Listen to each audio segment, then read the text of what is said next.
already said this or not, but I want to thank Tim and Bethany for inviting me to share my heart here at the school. All right, we're going to talk about something that's near and dear to my heart, and that would be choosing the best spouse for you to marry. There's lots out there, but your choice in your spouse will either help you thrive or bring you down, for sure. We've seen this year after year after year. I'm sure Bethany and Tim have seen it as well. I want to share first my daughter's story. When it came time for her to date or to court, whichever is your term that you use, we sat down with her and she agreed with us that she wanted us to be a part of the courtship, that this gentleman that she wasn't going to start dating until she was actually ready to be married. Too often if you're 14, 15, 16, 17, you just end up getting in trouble. You give your heart away, and that person is not the one you end up marrying. I dated a guy in high school. We were engaged, and that was one of the first times I knew God was speaking to me when he told me to break it off. And I was shocked because I thought this was the guy I was going to marry. And then God told me to go to Bible school, and in the end of Bible school is when I met my husband. So I'm really glad that I listened to the Lord and I broke up with him. I didn't stay with him just because he had been my boyfriend in high school. But you give your heart away. And so with Sarah, she didn't date anybody until in her early 20s. And it was difficult for her because her brother had got married, her best friend had got married, her niece had got, or cousin had got married. We had a lot of young people around marrying age that were getting married, and some of them were starting to have children. And she wanted to get married in the worst way. And, we wanted her to be able to get married too. But she had a fear that many of you may have if your parents you have a good relationship with them and they care. She had a fear that there would be no guy good enough that we just wouldn't approve.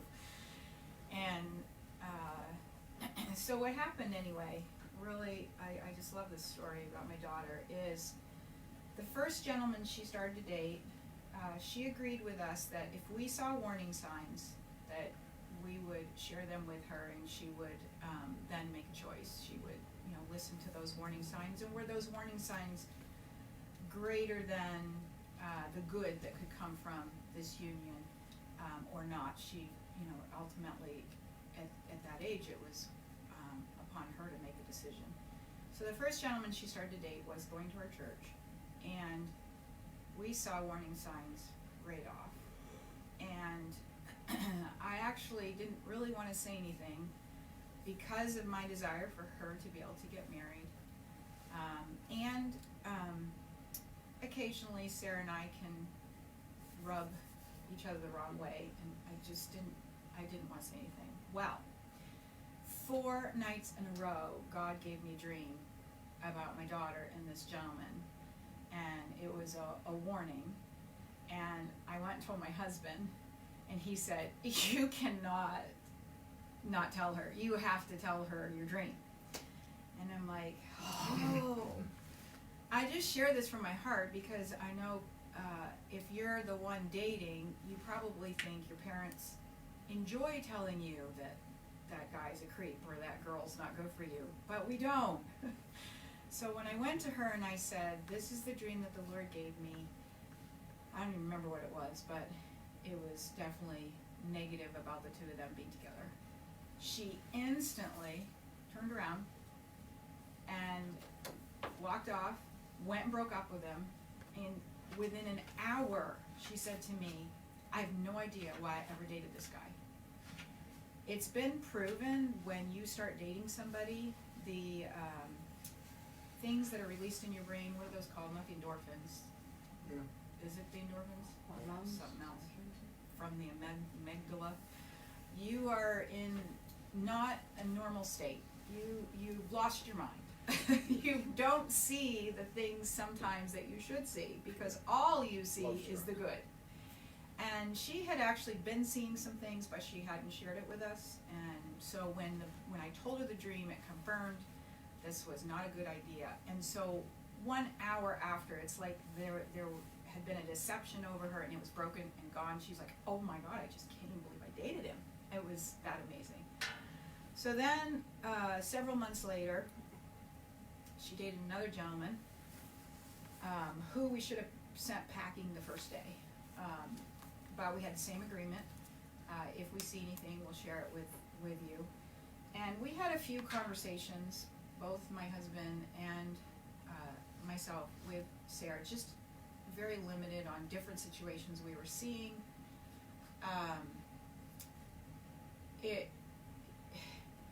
Again, we don't want to make that decision for her, but we wanted her to be able to make a good decision, because we knew that this person that she married, especially the call on my daughter's life, was going to either take her higher in the Lord or take her down.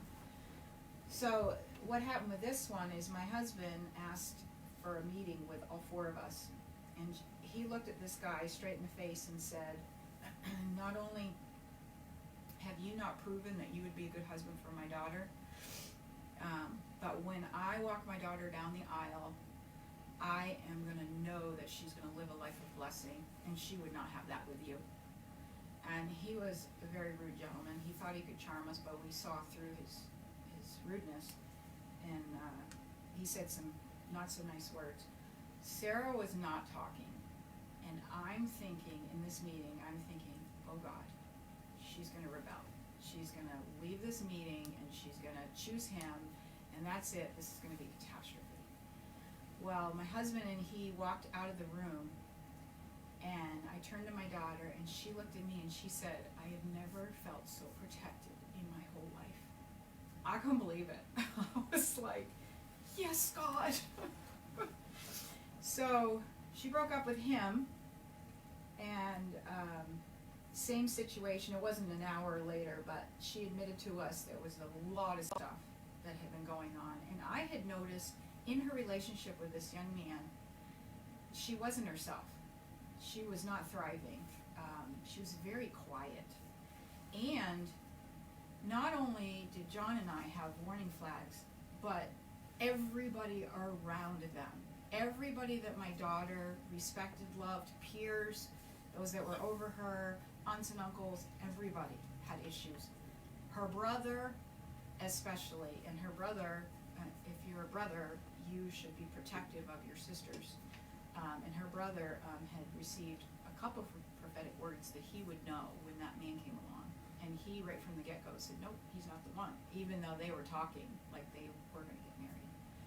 So anyway, that's very important that you are open to those that are around you, especially those that are wise. Some people would just have you get married to anybody, so you don't want to listen to them. So then, it was probably, I don't know the exact time, maybe 6 months later, she went to visit her grandparents, my husband's parents, in Wisconsin, and that's where she met Petros, who she is now married to. And Petros wasn't at all what I had thought. Here she's been brought up in the church and so full of the Word of God, prophetic, worship leader, dancer, all of it. He came from another country, and from his country, the church that he had been at, they were taught not to read the Word of God because you might mess it up. And so when she went to visit Bethany and Grandpa, they started playing volleyball together and just clicked. She actually went there. She knew him. She didn't go there to fall in love with him. She went there and she said, Mom, I'm going to make that young man fall in love with the Word of God. And he did. And she started sending him teachings about the Holy Spirit, and pretty soon he came out and visited and talked to my husband and I about moving, because you just can't really do courtship and see how somebody really is going to be overall if they're long distance. So he moved here, and I saw the Lord do a miracle with this young man like I've not seen, but I believe it's actually a sign and a wonder that God's going to do with more and more people. And that is, he was hungry for God, and it was almost like a computer getting a download. Like, he got so much from God as he sought God. He got filled with the Holy Spirit quickly, and he got so much from God as he sought God that he just, like, years and years of it, what would take somebody years to grow in the Lord, it's like he grew. And he's definitely the leader of the home, there's no question, and such a godly, wonderful man. So she honored us in that courtship process, and I just encourage that, and I share that as a testimony. I encourage that for, even if you're older, you're 25 and you're not married yet, have somebody in your life or some buddies that you can help involve when you get into that situation, so you make a good choice. So I wanted to share that story, and then let's look at some specifics on what you're looking for. So the first one is, ladies, what do we want to look at for your prospective husband? A few specifics for your prospective husband. And of course, guys, you can learn from this. Number one, what is his reputation? Every young man has a history. What kind of reputation does he have in the community, at church? What do others say about him? His family, his friends, his coaches, his spiritual leaders. What kind of person is he really? And the reason I say that is, when you're dating, you put your best foot forward. Both of you, both the girl and the guy, the woman and the man, they put their best foot forward.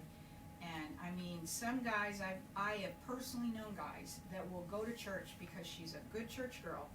They will go to church, they'll get a yes, they'll marry, and then they'll live like how they used to live. And they drag her right down, right out of church, right away from God, right into a completely worldly situation that's horrid. So you don't want to just marry, the good-looking guy that comes along, sweeps you off your feet. You really want to know, who is he? Is he helpful? Is he loving? Is he compassionate? Is he caring, giving? Is he patient? Is he kind? I think giving is so important because John 3:16 says that God so loved the world that he gave. It's a principle.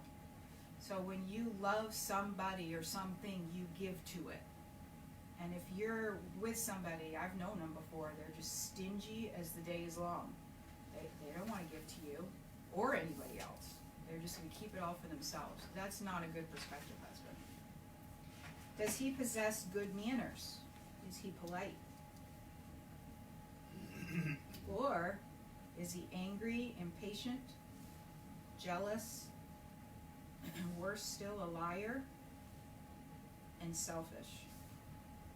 There's unfortunately a lot of young men that have grown up in a fatherless situation.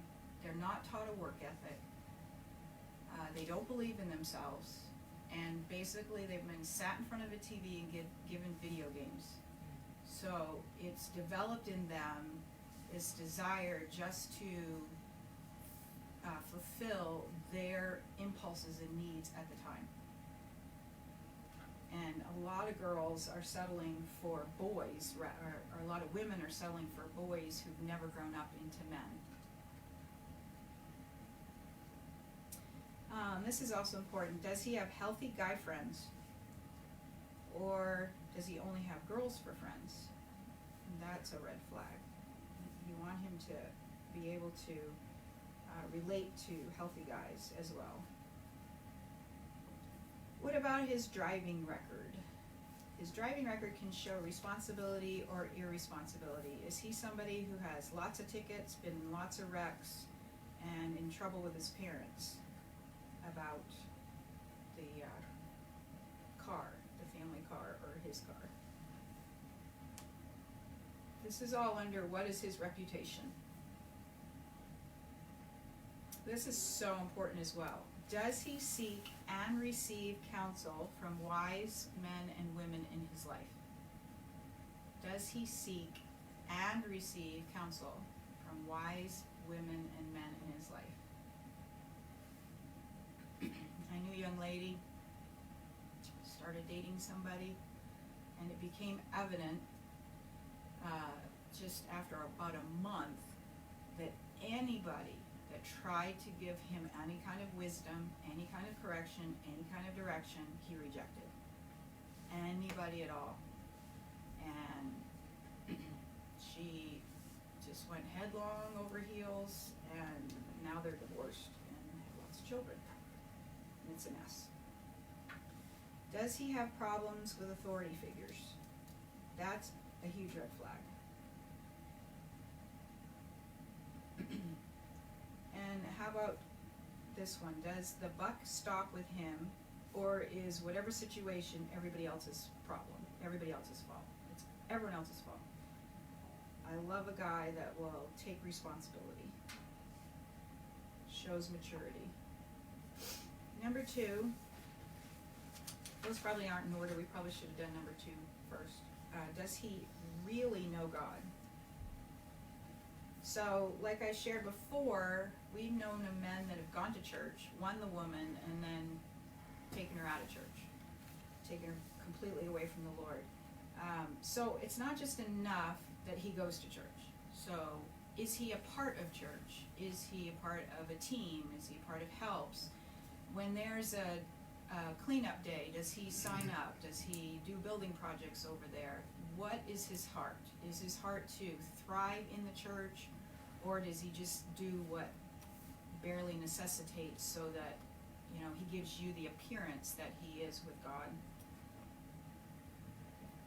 Does he give regularly? Again, proof of love is the desire to give. Proof of love is the desire to give, John 3:16. I've talked earlier about honoring God with your tithes, offerings, and alms. Does he worship freely at church? Or does he just sit there with his phone looking at Facebook?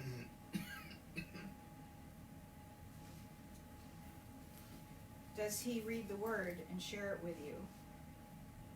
Does he take his Bible or his Bible on the phone and actually open it and read it every day, mostly every day, and call you and say, oh, this is what the Lord was showing me, when I was reading in John, and it's really cool. What do you think of it? What were you reading today? Does he pursue the Lord?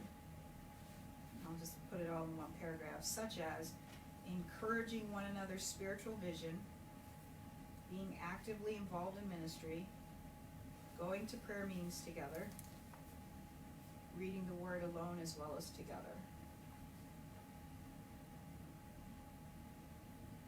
And then the last one under knowing God is, what impact does the Lord have on his life? I also wrote next to that, how does he react in the presence of God? Is he somebody who has a soft heart? Maybe he tears up, or maybe he has joy, or maybe he gets in the presence of God and you can see, like, my husband's least favorite thing to do is probably go to a conference with me, but he's gone to many through the years. And every time he gets under the presence of the Lord, if he's not worshiping, which he's such a worshiper, I love it. Not such a worshiper as in he's dancing all over the place, but it's obvious when you look at him, he is worshiping. His hands are up, his eyes are closed. Sometimes he's on his face. But other times I will see him open up a journal and open up the Bible, and he is writing, and I can tell he's in the presence of God and it's inspiring him. And I just love it. And he didn't want to go to that conference with me in the first place, but he's there, so he allows God to touch him. All right, number 3. This is so important, ladies. Does he have a firm direction in life? What are his goals and aspirations? There's so many young men have no idea what they're going to do. Like I said, they play video games. They go through Facebook. They just don't know what they're going to do. You do not want to get married to him. And then underneath that I have, is he ready now to provide for you and your children to come? 1 Timothy 5:8. For if a believer fails to provide for their own relatives when they are in need, they have compromised their convictions of faith and need to be corrected, for they are living worse than the unbelievers. So if he is a man, can't even take care of himself, or worse yet, he's not taking care of himself and he's living above his means. We had a young man coming to our church, very gifted, started dating a young woman in our church, and he had a past of alcohol and drugs. And he, for the life of him, could not live within his means. So they come shortly after they start dating. They said with my husband, we want to be married. And my husband very wisely said, why don't we wait and see if the young man can get on a budget for 6 months and be able to take care of himself for 6 months. Plus that would give 6 months more of a track record if he could do it, staying off the alcohol and drugs, which she doesn't want that life, right? Guess what they did? They went and eloped. And guess what happened in their life? Anybody want to guess? Divorce. They had children, and it was horrible. He just couldn't take care of them. She became the breadwinner, and he started having affairs, and they ended up divorced. So would it have been better if maybe she and he had taken my husband's advice, at least waited that 6 months?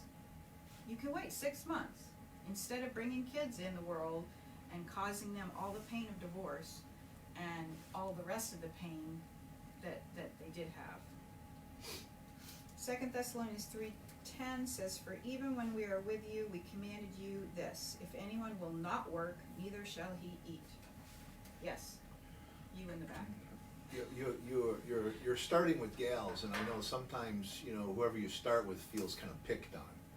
But the fact is, it's always a good idea to start talking about this with the girls, is because when guys go through terrible relationship problems, because of society and culture and all of that, they can relatively recover. But it's not like that for the women, because very often there are children involved. And the way society looks at, between the men and the women, we're much harder judges on women. It messes up careers and futures that sometimes can never be, or with great difficulty, be recovered from. And so I think it's really interesting that we're starting with talking to the girls, and just want to encourage every young lady or even older woman listening. We need to have a greater care and concern for the girls, because when relationships go bad, the girl is hurt much worse than the man. Yeah. Amen. Thank you, honey. So let's see. It's not enough for your mate to be captivated by you. They must be stirred by the same thing that stirs you. This is a good segue for talking about, he wants to know what direction, you want to know what direction he's going. You should have some kind of idea what direction you're going, and are you compatible? My husband dated a young gal, and they were actually engaged, but then they talked one day, and her only desire in life was to be a farmer. That is it. She did not want to go into ministry. He knew from the age 17 he was called to ministry. So they made a decision that day, and they broke up. And I'm glad they did, because we would have never met. Lucky you. Lucky me. But it does make a difference sometimes what he feels called to do and what she feels called to do. If she's called to minister all over the world. Is that going to be compatible to your call? You know, we're to be helpmates one to another. We're to come underneath each other and help each other in whatever God's called us to do in life. Okay, number 4. Does he realize how valuable you are, and will he protect and defend you? Ladies, you are valuable. And depending on how a guy was brought up, he may not realize that. There's a lot of young ladies that give themselves over to the guys, and so in doing that, they are not placing value on themselves. And if you find a gentleman who realizes how valuable you are, he will protect you and he will defend you. He'll treat you like a lady. Can I slip something in here real Yes, fast? absolutely.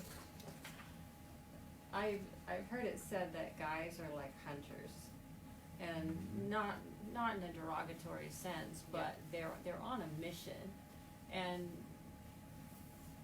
when somebody's on a mission like that, if they're very, very good, they can do all those things. They can wine and dine and treat the woman correctly, and you know, she can feel like an absolute princess. But if that man is a very strong man and a self-centered man, which could be a driving force in that hunt that he's on,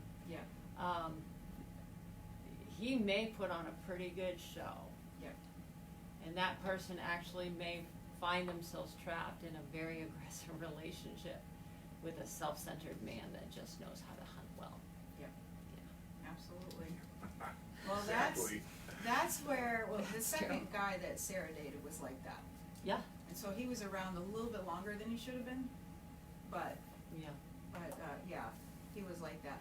So that's where, and we have one more teaching about caution flags.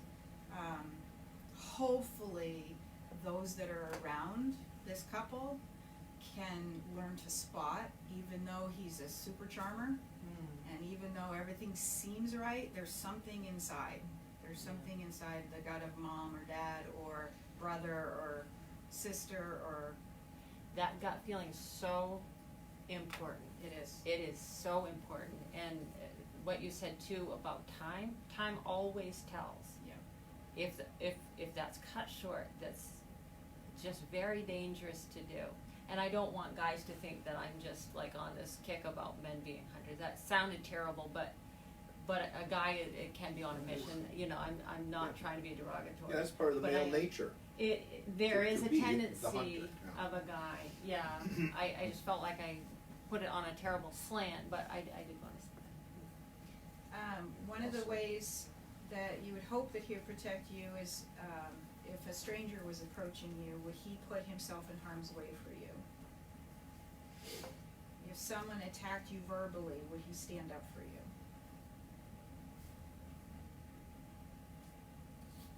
And then, there's a lot you could probably say about your value and how he would respond to that, but this is another one. If he sees you as valuable, then he's gonna take care of his appearance. He's gonna shower, he's gonna use deodorant, he's gonna trim his beard, be clean shaven, and he's not gonna show up for a date in wrinkled clothes. They're gonna fit properly, and he's gonna have clean teeth. Yeah. Get your teeth clean. My daughter-in-law is a dental hygienist. If you don't clean your teeth, you could have gum disease and it's bad. But brush your teeth, clean your teeth. We ladies appreciate that. Yes. And that kind of brings us to the point, a lot of guys are like, well, what good are manners? All these manners, they're so unnecessary, people say. Manners, like our teeth, our personal hygiene, I don't put on deodorant for me. That's something I do in honor for somebody else, or cologne, or our manners are not for ourselves. They are expressions of honor. And here's kind of the tie-in. They're expressions of honor to other people. Yes. And so sometimes we can you can tell where someone is with this whole honor idea by, you know, we think how they care for themselves, but really when we care for ourselves, these are honors and kindnesses that we are doing for other people. Because there's nothing worse than having someone over to your house to watch TV and they take their shoes off and everybody passes out from the stink. You know, so whether or not you take care of your shoes, your feet, isn't, obviously the person who isn't taking care of that has no problem not doing it. But we don't do that for me. We do that for others. You know, keeping our car clean. Oh, I didn't even have that on there. You know, but what thank you. happens when you pick someone else up? They gotta kick all the McDonald's garbage out of the way before they get in, you know, it's just, you don't keep it clean for you, or you'd leave it messy all the time. Open the doors for her. Manners are expressions of honor for other people. When you open the door for her. Yeah. Okay, and then number 5, what is his relationship like with his mother? Does he respect and honor her? Listen how he talks to his mom. Watch how he treats her. It is proven over and over and over again that the way he's treating mom, the way he treats his sisters, is how you're going to be treated later. So my mom was engaged or ready to be engaged and went to meet her fiance's family. I think they're in Louisiana. And when she saw how he treated his mother, she called it off. Yeah, and later got married to my dad, which I'm very thankful. All right, so that's things to look for in a gentleman. And if you're a parent, these are questions you can ask. You should never pull back and worry about pleasing, but you should be willing if you know, like I shared my story about Sarah, she allowed us into that relationship. These questions would be awesome to come from the father, but sometimes it's a single mom situation and she can ask most of these questions to really start to see some things about this gentleman. We told Sarah, every gentleman you are dating or courting, he isn't just taking all of his time and taking you out on dates. We're going to spend time with him. We want to get to know him. So some things you can ask. You can ask him about his family. Tell me a little bit about your family. What does your dad do? What does your mom do? How many brothers and sisters do you have? What is your relationship with them? How well do you get along? And what are things like at home? That right there is going to open a barrel of monkeys. I mean, you might find some things. I do want to say this. I know nobody's perfect. Nobody is perfect. John and I were not perfect. Our home growing up was not perfect. My kids were not perfect, and their spouses are not perfect. We're not looking for the perfect person. But we definitely don't want the guy or the gal that's going to kind of be a hypocrite, put on a mask, be one person, and then once you get married, take you away from your family, your friends, and your God. Another subject is work habits. This is, again, so important for the man. Are you working a job anywhere right now? How many hours are you putting in? How do you like it? And if they're still at home, do your parents expect you to do much work around the house?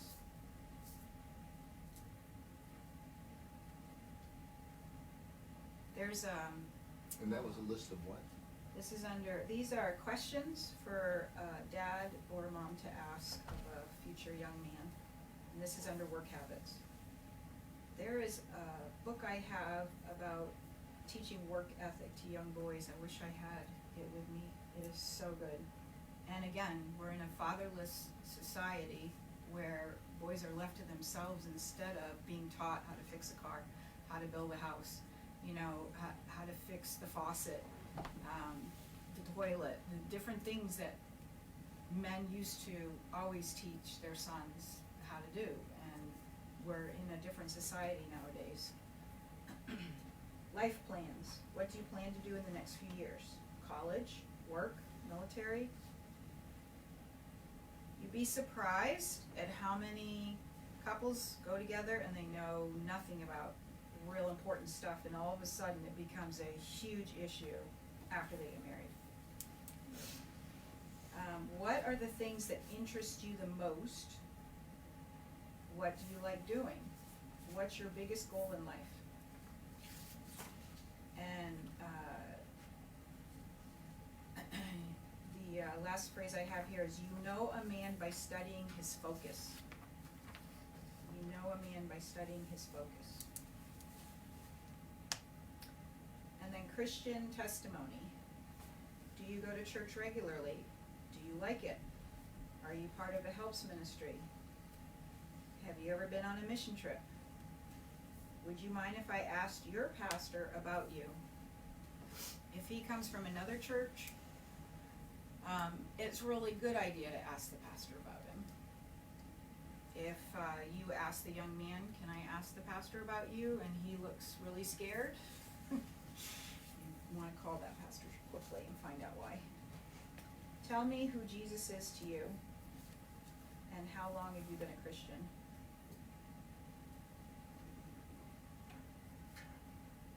And then there's, I stated this before, but this would be good in an interview. Tell me about your driving record.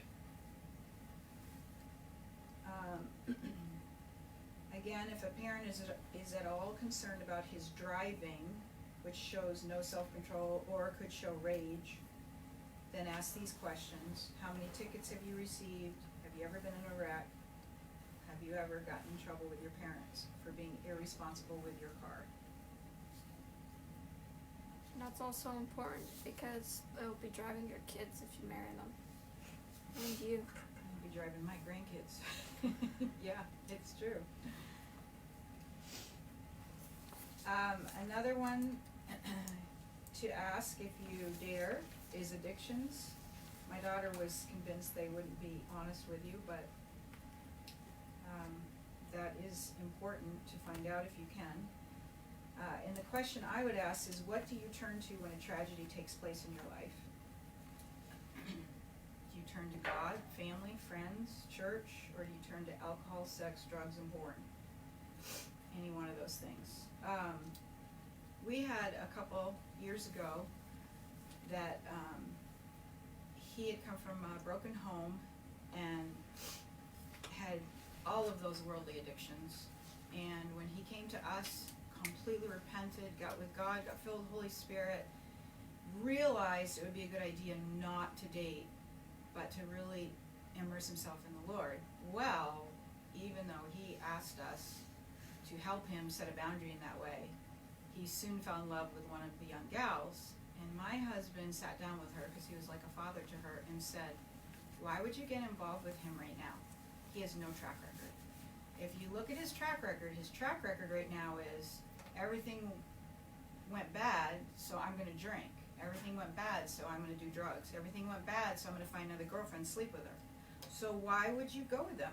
He's got no track record. You need to give him time to have a track record. Time. Mm-hmm. So when stuff goes bad, because stuff does go bad, just because you're a Christian doesn't mean you're going to have a life of roses. Things happen.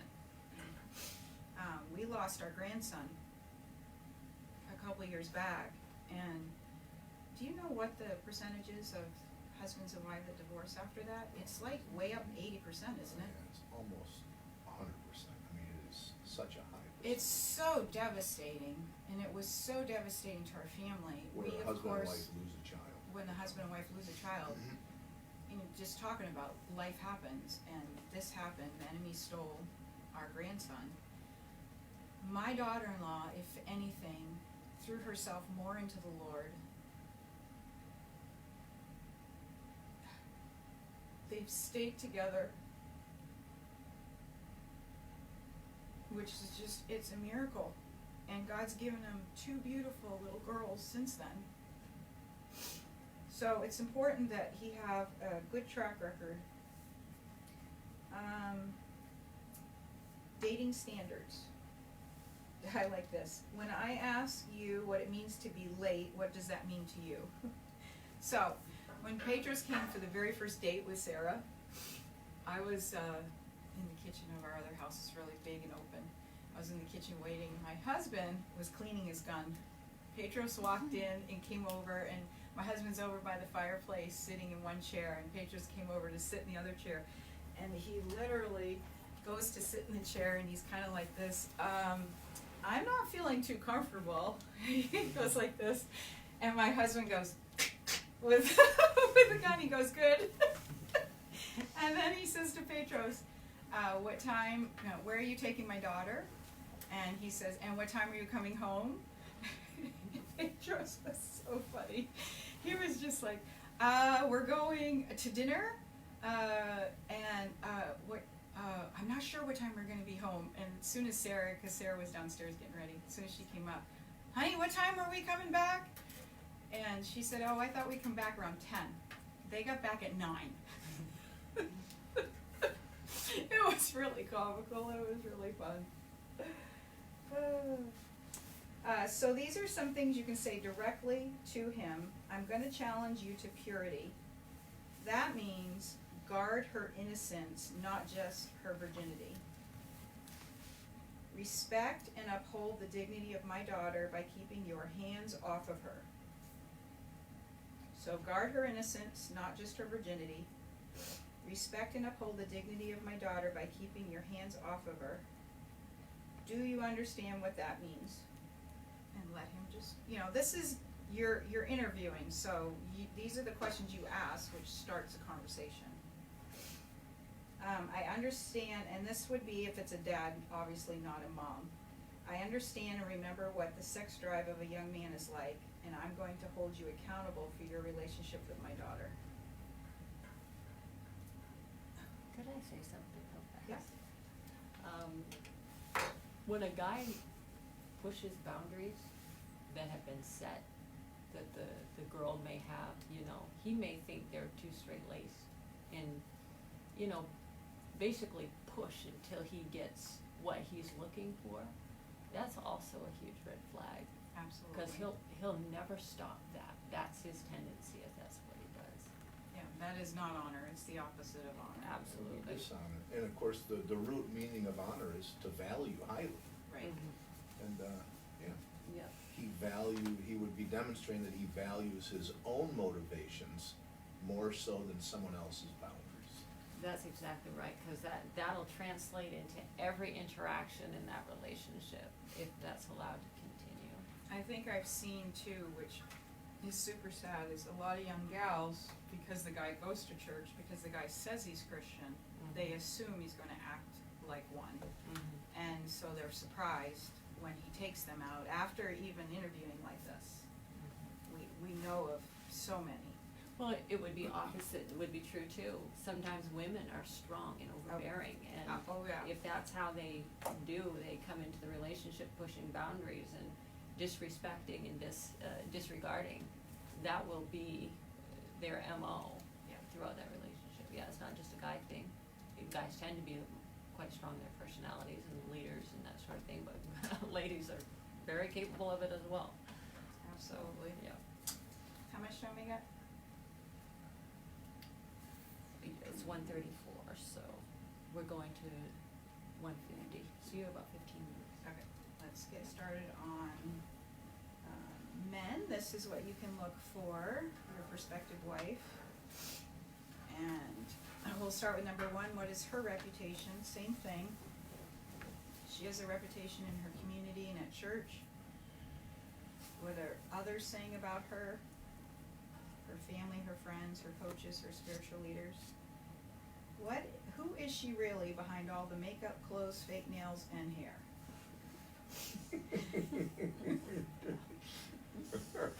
Now, I'm not against, I am not against. Because fake nails is a high priority. I am not against makeup. I use some. I say if the barn door needs painting, paint it. Just don't overpaint it. Who is she really? I turned on, I don't know what it was, Miss Universe, Miss America. I turned on for a few minutes, and I was just like, Okay, so now the eyelashes, the fake eyelashes are out here, you know. I said, wouldn't it be amazing in the pageants if they actually made a rule, no fake eyelashes, no fake nails, no fake boobs, no fake butts. I mean, everything is fake, so you really don't know what that lady looks like. I mean, that's not who she is, just what she looks like. Even makeup can change a person. Right, for sure. Anyway, okay. I think you ought to make the rules.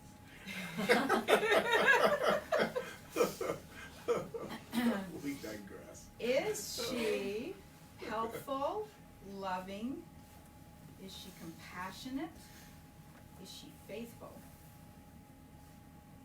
I don't remember if I said that about the guy, but I hope so. Is she caring?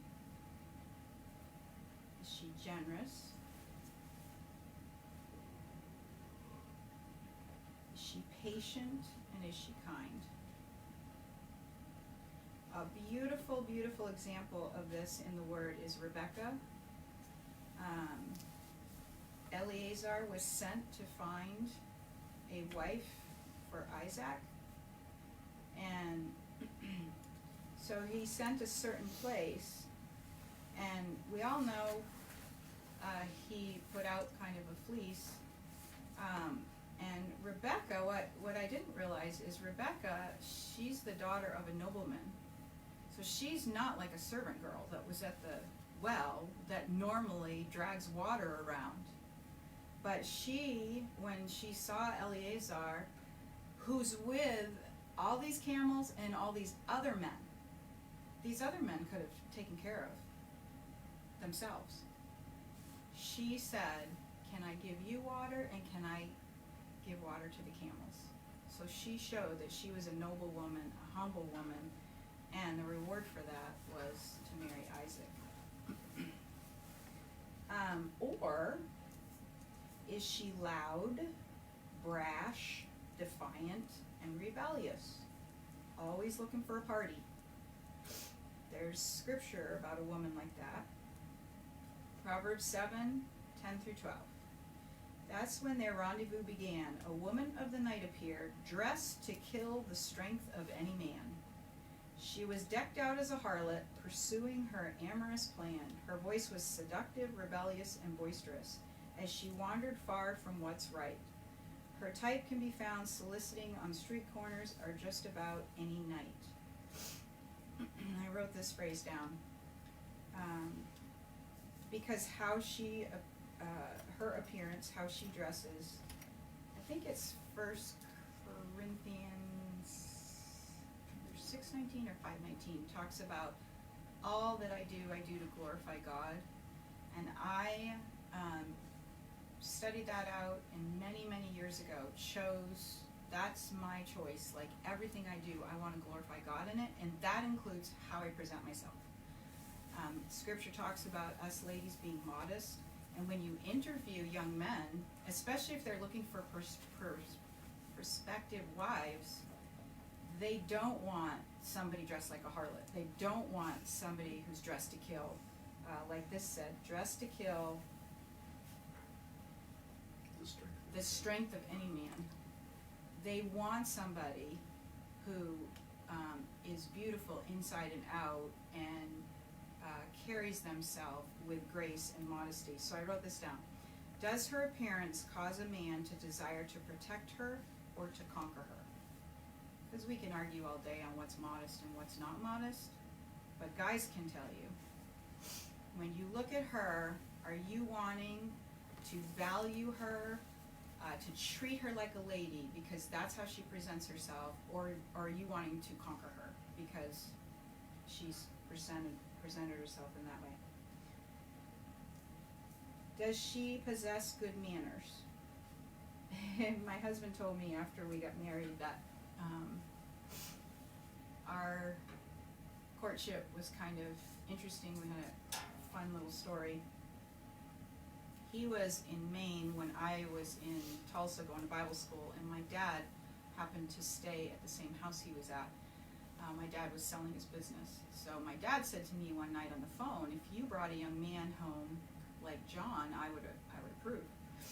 Well, how am I ever going to meet this guy? He's in Maine. okay, that's nice, Dad. And then a couple months later, John moves from Michigan down to Tulsa, and he's actually best friends with my girlfriend's boyfriend. So they started talking, and he realized who I was. And so I met him, and I go home and said to my parents, hey, I met that John Eckhardt guy. And my dad says, which guy was he? Because there was 2 guys that went to me. Was he the singer or the weightlifter? And I went, oh. I mean, I just met him, so I didn't know a whole lot about him. I went, oh, must be the weightlifter. Which he was. He had been into lifting weights and training. So we dated for a while, and I'll just tell you the real quick version of our story. I wanted him to come to a social barn dance that we had that our the Rhema Bible School was putting on, so he could meet my friends. I had fallen in love with him. I was pretty sure he was the one, and he was a waiter at Chi-Chi's, and he could get time off when he wanted to. Usually he'd switch with somebody, and he said, no, I can't take that night off. And I'm like, excuse me, I really want you to go. Can you please take it off? I think I said it to him 3 or 4 times. I really wanted all my friends to meet him. Some had met him, but not very many. And he just was like, no, and he was no, like he wasn't even gonna try. And I was so angry with him. So I went on to this barn thing with my girlfriend, and we dressed all up, you know, with the cowboy boots and cowboy hat and cowgirls. We get there, and this really good-looking blonde guy, who I'd never seen before, comes over and starts flirting with me. And I'm like, so mad at him, so I'm vulnerable. You, yes, John. And I'm thinking, oh, and he's flirting with me, and but I'm thinking, wait, I'm pretty sure John's the guy, but I'm really mad at him right now. So we didn't stay long. I went and got my girlfriend, and I said, we need to leave. I just felt like I was vulnerable and in the situation, so we left.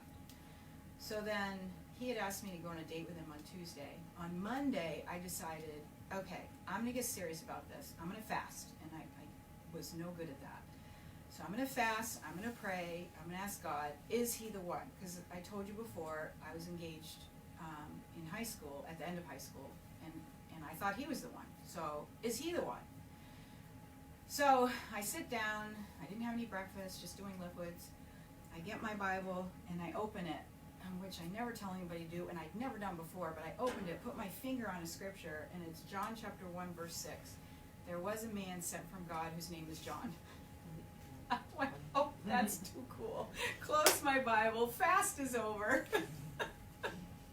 So that was Monday, and Tuesday we go out on a date, and I had this feeling like he was going to ask me to marry him. We were supposed to go to our favorite steak place. But he decided we'd go to the park beforehand, so I'm over on the blanket, hanging out at the park, and he went to go to the restroom. He comes back, drops down on his knee, puts a ring in front of me, and tells me something super poetic about you've been looking for me your whole life. Do you remember what you said? No. but poetry's not a strong point with me. Words are good Sure, with it's you. good. And would I marry him? And okay, so I just prayed and fasted, right? I could not answer him. I'm in my head. I'm just so shocked because I thought it was going to be at dinner if it was going to happen. And I'm like, I finally said yes. We started talking. And I found out that Saturday night, he worked a double so that he could get the money to pay off my engagement ring. So, I'm really glad that I left and didn't stay flirting with that other boy. All right, where was I? What was the last thing I shared? Flirting with that other boy. Does she possess good manners? Thank you. Does she have healthy girlfriends? Or are there just boys surrounding her? Does she seek and receive counsel from wise men and women? And it's also important, does she have problems with authority figures? Number 2, does she really know God? And again, I probably should have done that as number 1. Pretty much what I've already shared with you for the guy is the exact same thing for the girl. I don't think anything's any different. It's not just enough to go to church. It's not just enough to talk and say you love God. Show me. So number 3, what are her goals and aspirations? Is she prepared to become a wife and mother? Too many young people get married and they think, well, we're just going to put off having children, and so they think, you know, we can make it financially if it's just the two of us, and what happens is they get pregnant right off. So that's one situation. The other situation is, since you're asking me, I'm teaching this, the Bible says to be fruitful and multiply, and the world's way is to have as little amount of children as possible and put it off as long as possible. So I would encourage everybody to look up the scriptures and find out what God wants for you, for your life. And it's so important as a woman and as a man, if you are looking at getting married, are you ready to be a mother? Are you ready to be a wife? Is he ready to be a husband? Is he ready to be a father? Psalm 105:24, God made them very fruitful and they multiplied incredibly until they were greater in number than those who ruled him. If you start looking at the word, you will find that God is a God of increase. This is my husband's mine and my husband's both greatest regret. I had so much fear surrounding children, and it's probably because of my sister, my handicapped sister. I didn't even realize it. It was like so ingrained in me that I had my boy, I had my girl, and I had my tubes tied. Nobody could talk me out of it. And then afterwards, a couple years later, I was like, what did I do? We never consulted God. We weren't taught about God's desire to have godly offspring. And when he says be fruitful and multiply, we had 2, we're 2, we did not multiply. Multiplication means more. So there's so many scriptures that talks about how God increases us, and he is a God of increase. And it doesn't even matter the circumstances. Psalm 105, this circumstance was around the children of Israel when they were slaves. God increased them, so much so that the Pharaoh was afraid of them. So, well, the situation isn't good. What's the word say? It's through having children we build our home and our family. Having children makes our home secure. It guarantees the future. Houses can be destroyed, businesses can fail, but our children live to carry on our name and family lineage. God's vision is to build godly generations through us. Philip Lancaster says, each man should aim to be the founder of a dynasty for God. Let's see. Will you, as the prospective husband, be her focus and assignment? Is she determined to work hard to meet your needs and sacrifice for your marriage? Is she working or part of a ministry, or is she lazy, just filling her time with social media? Productive women attract productive men. Boaz and Ruth. It's another story that I love. Ruth honored her mother-in-law. She said, I will go with you. I want to go where you go. I want your God to be my God. And she just didn't hang with her. She went in the fields and gleaned the fields to take care of her mother-in-law and honor her mother-in-law. And Boaz sees her. He sees this productive woman taking care of what amazing character she had of her mother-in-law. Of course, her husband, Naomi's son, had died, so here she's a widow. And God rewards her with Boaz and rewards her with a child, Obed, who then gave birth to Jesse, who gave birth to David. I think that's how that goes. Is her career more important to her than you and your future children? And I'm not against a woman having a career, but if you're going to get married, you need to talk about those things. The last couple should be where are we? 150. Okay. Does she respect and admire you? The number one need of a man is respect. Thank you, Amanda. It's so funny. I mean, I'm very lovey-dovey, and I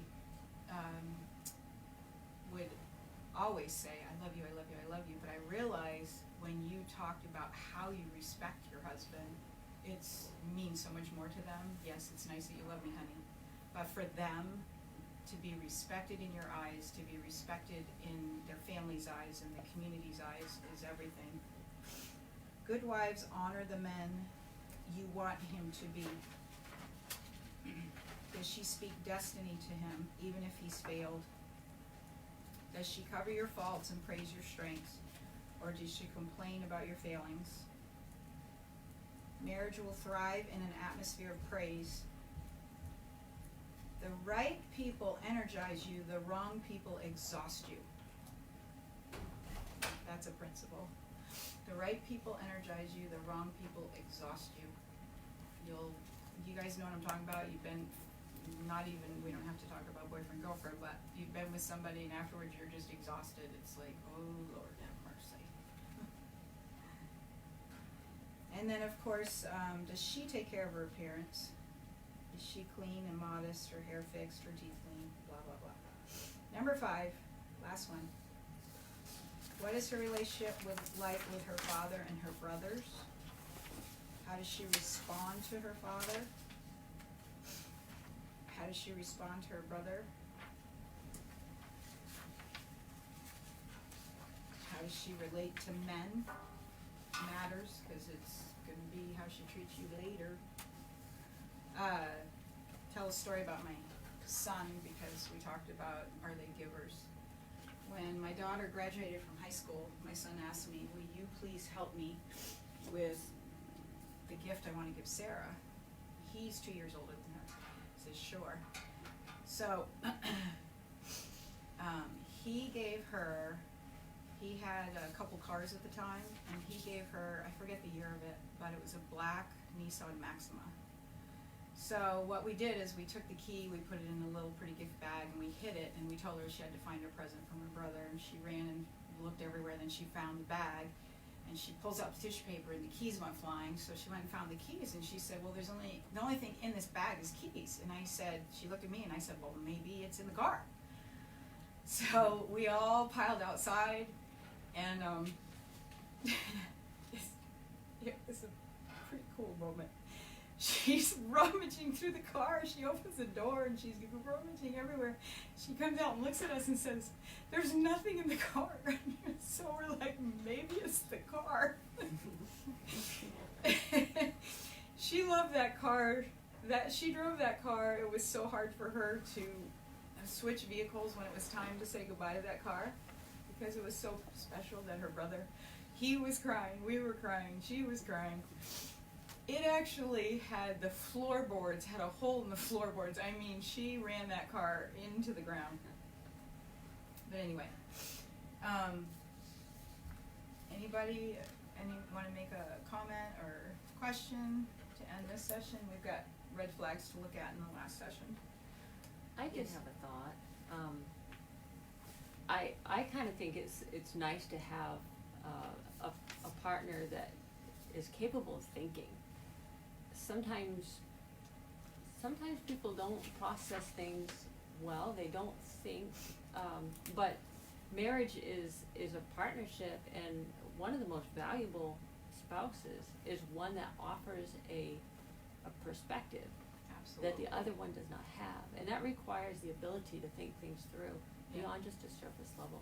You know, sometimes a guy might be looking for a wife that's submissive, helpful, but if the woman has been raised in a home where she's told to do everything and she's a really good servant but not challenged to think, that really can be a problem. Yeah. I think, did you hear that comment? Because I'm pretty sure you would say something to that. What was the comment? Bethany was just saying that most likely a guy would love, most men, not all men, but would like a wife that can think. you know, that can add to the marriage, not just be subservient and just be a servant. Yeah, if you got a brain in his head, he does. Yeah, But that's the right. whole, If that's he's the whole willing- Proverbs 31 thing. Yeah, absolutely. And, you know, and the one thing I would have added to the list earlier is not someone who's just kind and patient, but, you know, the man should be looking for a woman who's industrious. You know, who also has a work ethic and wants to produce. So yeah. Oh, I forgot to say, I don't know why, because I started to say it, but I don't know what happened. He went, when I worked at Sears in Tulsa, and he and a group of guys went to check me out when I was at work. This is before you actually met me, right? Well, yeah, we had, yeah. And his family. I mean, it wasn't a group of guys checking you out, it was me checking you out, taking my posse. That's how that works. So it's not like a bunch of guys talking, a bunch of guys, let's go check, you know, I wasn't I inviting mean, them to it's check like you. mortifying to me to know that I Yeah. had no idea and I never saw him, that he was doing that. But then the other thing was, at our Sounds table, creepy. everybody's brought up differently, but at our table, you know, we had basic manners, but we were kind of loud, we shared each other's food.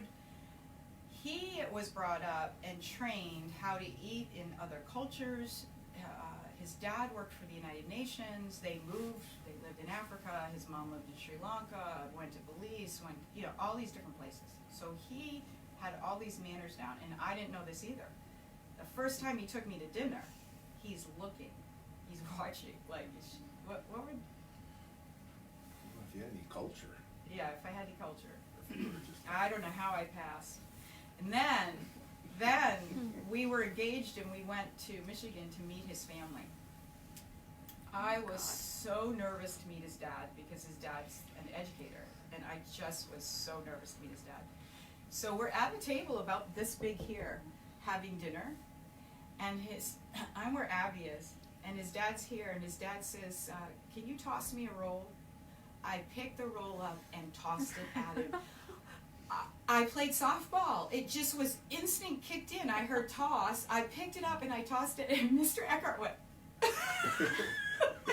No, he went here. He got it right there. He caught it, and we all just started laughing so hard. I mean, that's not good manners. And I know not to lick the biscuit in front of everybody, you know, but I just did never learn all the culture stuff. But still, we didn't do that at my house. We didn't throw. That was just for being nervous, I think. Oh, sure. Okay, so 10-minute break.